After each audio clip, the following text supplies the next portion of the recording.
Hello, so the given question is that what do you mean by 2,4 DNP derivative?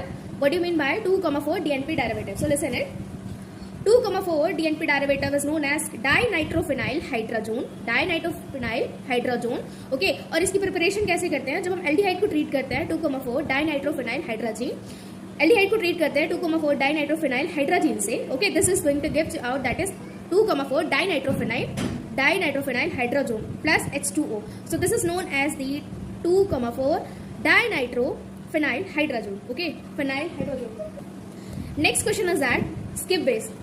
Skip base क्या होता है? इसको azomethine भी बोला जाता है. A chemical compound containing carbon carbon nitrogen double bond with a nitrogen atom connected to an aryl और alkyl group but not hydrogen. They have the general formula that is R1 R2 C double bonded with the nitrogen and R3. So this is the structure of the azomethine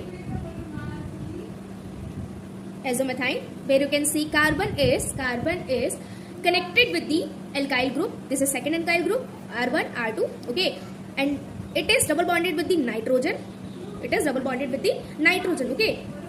and nitrogen is bonded with the alkyl group. यहाँ पे alkyl भी हो सकता है, aryl भी हो सकता है. Okay, प्रिपरेशन की अगर हम बात करें तो कैसे इनको प्रिपेयर किया जाता है?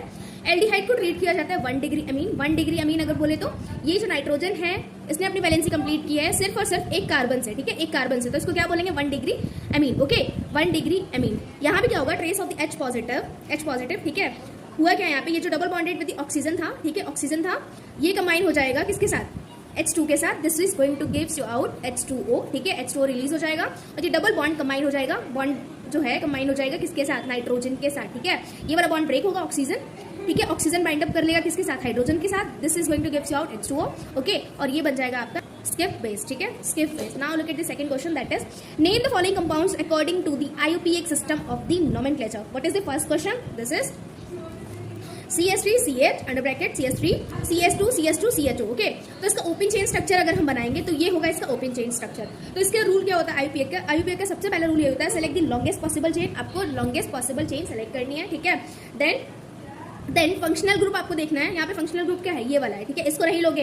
प्रायोरिटी जो है ग्रुप का वो मैं आपको मेंशन करा दूंगी किस पे, या फिर उस पर एक छोटा सा वीडियो बना दूंगी, वो देख लेना. ठीक है, तो इसको देना है number 1, number 2, number 3, number 4, number 5. Okay, 4 पे क्या है? 4 मिथाइल. ठीक है, कितने कार्बन की चेन है ये? 1 2 3 4 5. ठीक है, पेंट यूज करेंगे. ठीक है, पेंट. और CHO ग्रुप के लिए हमने बताया था कि अगर CHO ग्रुप जो है उस वाले कार्बन को अगर हम काउंट करते हैं, ठीक है, उस वाले कार्बन को अगर हम काउंट करते हैं तो सफिक्स क्या लगाते हैं? Al. क्या लगाते हैं? Al. तो क्या हो गया? 4 मिथाइल पेंटेनल. तो बचे हुए क्वेश्चन हम लोग सॉल्व करेंगे नेक्स्ट वीडियो में.